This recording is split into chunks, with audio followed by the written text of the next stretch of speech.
For Reaper Metal Productions, I am Adam of Unbaptized Records, making a brand new video for you today. And today is my last part in my, I believe, 6-part series going over my horror movie collection. As I mentioned before, I would say my biggest two inspirations for a lot of the movies I like would be the YouTubers, the Red Letter Media folks, and Angry Video Game Nerd. So that's where I learned about a lot of the movies I like, especially the horror comedies and the campy 70s and 80s movies. And I also mentioned before that a lot of the DVDs that I bought that are just made in those recycled, kind of crappy plastic little regular DVD cases that don't have an insert, I usually recycle those, and I have the rest of the DVDs just in a binder. So I'm not really going to go through that zipped up binder and talk about the movies I have in there. But I love like the Peter Jackson movies. I have those. So Bad Taste, Dead Alive, and The Frighteners. I have all the basket case movies. I have the stuff. Movies like Brain Damage. So just those kind of weird, silly, goofy, kind of camping movies. That tends to be what I like. But I do still have a decent amount of boxes of DVDs. And the last few I have here are a couple of collections I'm going to go through. And then one sort of bonus at the end. So this I actually picked up at Walmart about 2 years ago. So these are the classic Universal Monster movies. So these are movies from, like the 30s. And I've only actually seen so far The Invisible Man. So it's originally an H.G. Wells story.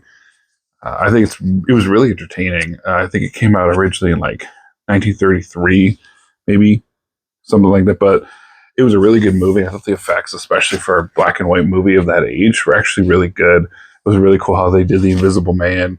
And the whole story was kind of interesting too, how they have to basically try to find him. And of course, since he's obviously invisible, how do you find something like that? You have to find a way to trap him. And the way that they do it is pretty smart. And there's just a lot of stuff that happens along the way. So it's not obviously a super gory or over the top movie because in the 1930s, they didn't really have stuff like that. But it was really unique. And I really just like these styles of movies. So I'm glad I have a collection. It was like maybe $20, so nothing crazy. But on here, we have also the original Dracula, Frankenstein and the Bride of Frankenstein, the Mummy, and the Wolfman. And a lot of these I feel like are being remade, so I know the Wolfman is. And then of this era too is Nosferatu, which I have somewhere in one of my collections. I think it's maybe in one of those like also large collections. So obviously the movie came out in I think the 1920s, but they're going back and remaking it now. And I haven't seen the new one. I'd rather see like the original first, and then maybe the one that came out in the 70s, and then the newest one. So I kind of want to go through these first because these are the originals. Obviously, the originals of anything would be like the books. So Nosferatu is just a Dracula ripoff because they couldn't use the name. And obviously, Dracula is Bram Stoker's Dracula, which was written in the 1800s, similar to books like, the Frankenstein story. Same thing, 1800s. So I guess if I really wanted to go to the original, I'd read those first. But when it comes to movies, I definitely want to see these first. So I'd be curious for these 6 movies. Let me know in the comments which ones you've all seen, because I know they are a bit older. And then of those, which one's your favorite? So I'd be curious to know.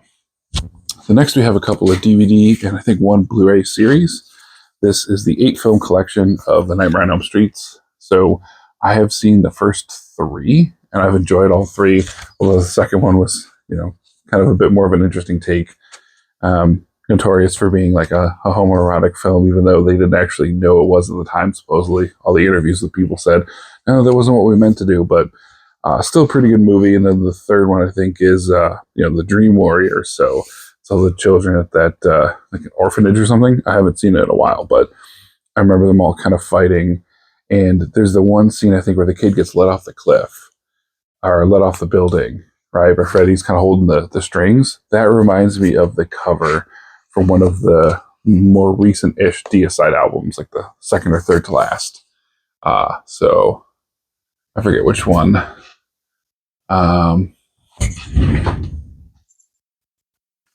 Yeah, this album here, In the Minds of Evil, kind of reminds me of that. Imagine that's kind of like Freddy leading the kid off at the end. So that's kind of what that reminds me of, just for the fun of it. But otherwise, I would like to see the rest, although I know they're probably not going to be very good because they kind of get campy later on. But I've never really had an issue with that. I've always kind of liked horror movies that overstayed their welcome. So It's one of the reasons I really enjoy having these collections, even though I know these movies just get way worse over time. There's no way they get better.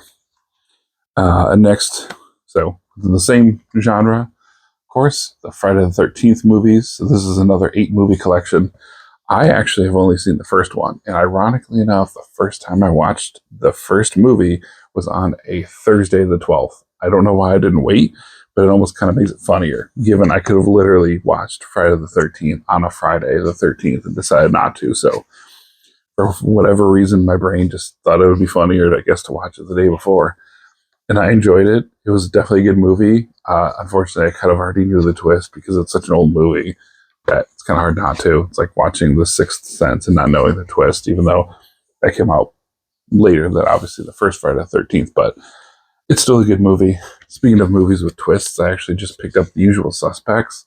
That's one of those ones, too, where I already know the twist ending, but I still want to see it. Be curious to see how it progresses. So, next series I have here is actually the only Blu-ray in this collection. And it's a 7-part series, even though everything else seems to be, well, at least for the film series, 8.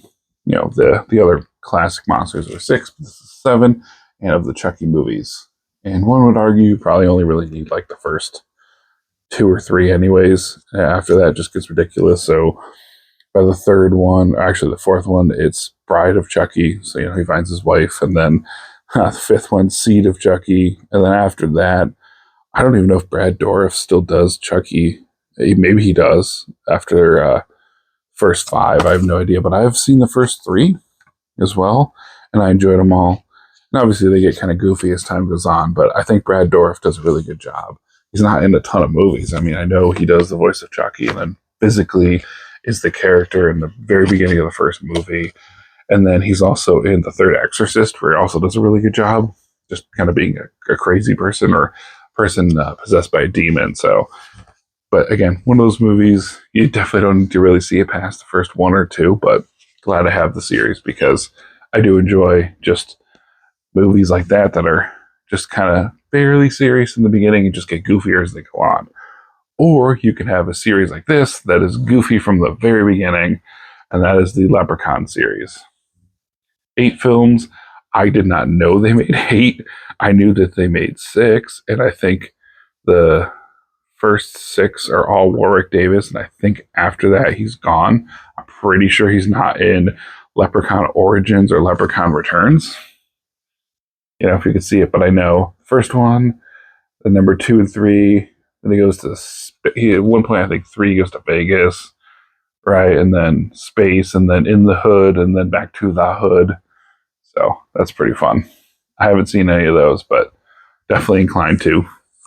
And the cool thing is, because this is such a silly movie collection, I'm pretty sure this didn't cost me too much, maybe like $15, which I guess some people will probably argue that's way too much. It's like $16 too much. I do enjoy at least the first movie, so I don't mind seeing the rest of them, and I kind of know what I'm in for. And then last but not least, this is sort of a bonus, I guess. This is one of the few TV shows that is about as metal as you're going to get, and it's pretty obvious by what I'm just saying there. And if you haven't seen it, it is kind of weird, but I definitely recommend it. It is goofy. It's super Adult Swim style TV, which if you don't like stuff like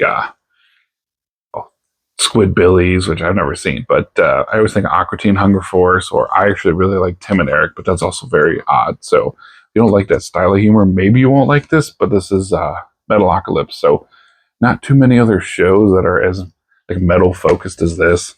So for those who don't know, it's basically a show about a cartoon of a metal band. All the characters kind of look like actual metal people. So the front man kind of looks a bit like a Corpse Grinder or Glenn Danzig. I think the bassist is supposed to be Geezer Butler.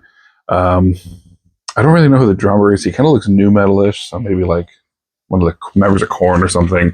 But I know there's a ton of like wikis that say who they're directly inspired by, but I just don't really remember. And then there's Swedish guitarist, and then I think Toki is Finnish, so I don't remember exactly who they're supposed to be modeled after. Maybe one of them's Alexi Leho of Children of Bodom, not positive, but basically, again, for those who don't know, which would be kind of surprising if you don't, the show is this band that is the biggest band in the whole world, even though they're metal, and they try to do stuff for themselves, and they just fail miserably. Everything's metal puns, and tons of people die in every episode. And then at one point, there's this thing called the Death Clock, and I don't really remember what exactly it's about because the show kind of got cut off because there was some issue, I think, between Adult Swim and the creator of the show, and they never really finished it. But then they made a movie that kind of summed it up, and I've never seen it. So, and I actually think there's only 4 seasons, and they're 11-minute episodes, but I don't think I finished the end of the 4th season. So I don't even really know the ending of this. So, but it's really short. I mean, you can watch a season in like a couple hours because again, 11-minute episodes, 24 episodes each, I think. So just a couple hours each. So if you haven't heard of it somehow, definitely check it out. It's one of the few cartoons that really goes all in on the metal. And there's some pretty decent music. I mean, it's not super heavy or anything, but sort of like a melodic death metal vibe. But the actual music that Brandon Smalls, who puts this together, produced this, does the voice and does the actual a lot of the music, and he has a bassist and drummer as well. But I mean, it's pretty decent music. It's nothing crazy, but the music in it is at least pretty fun, and then it's really goofy if you look at some of the lyrics, like the one where they talk about their fans, how much they hate them. So again, if you haven't heard of it somehow, definitely recommend it. But otherwise, let me know what you think of these movies and any other, like, especially obscure horror movies, anything that's campy, anything that's like a horror comedy. If there's something you really like, let me know in the comments. I'd be curious. And if you haven't seen it in my collection, let me know. Maybe I have it, like I said, stored away in my little binder over there. And I actually do enjoy it. Like one of the people who watch the videos regularly, Necrophil, mentioned he liked Dead Alive. And of course, that's like my favorite horror movie of all time. So let me know in the comments, and I'll see you in the next video.